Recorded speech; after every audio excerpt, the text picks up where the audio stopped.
the Prime Minister is not presenting the voice with the effect that it will have constitutionally. There's all sorts of confusions about this. The whole thing, of course, is absolutely ridiculous.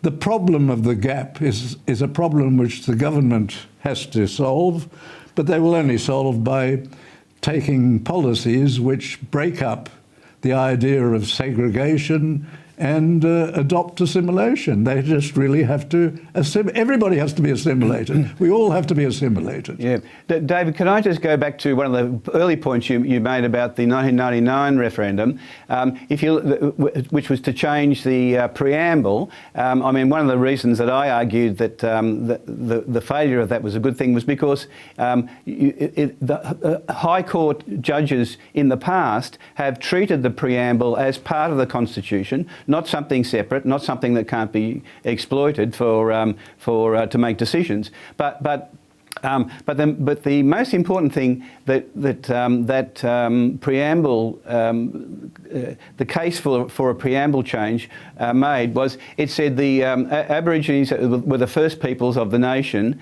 the nation's first peoples, so to be quite precise, and they should be recognised as part of the population. Now, the Aborigines were not the nation's first people. They were the first people on the continent. The continent, which now is these days called Sahul, which was a much larger continent than it is today. It included New Guinea and Tasmania as part of the one mainland. The Australian nation was created in 1901, and so if you look at who were around in 1901, there's an Aboriginal population, there were British, there were Germans, there were Chinese. In fact, the Chinese were apart from the British Isles, the Chinese were the second biggest population. No one ever says, "Oh, we should recognise the Chinese," and in fact, if you look at the history of Australia before the British got here, there were regular visits by Muslims from what's now Indonesia, who came to Australia seasonally to get beche de mer from the seafloor.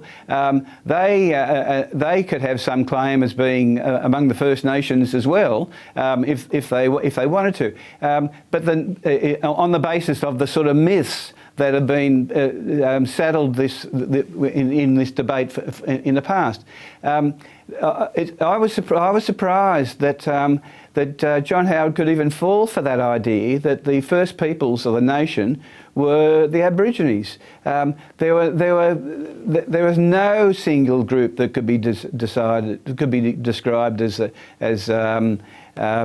here before others in 1901. We had people who were born here who are white and black, and people who have come here from other countries who are white and black, and all that sort of stuff should be utterly irrelevant to what the Constitution is all about.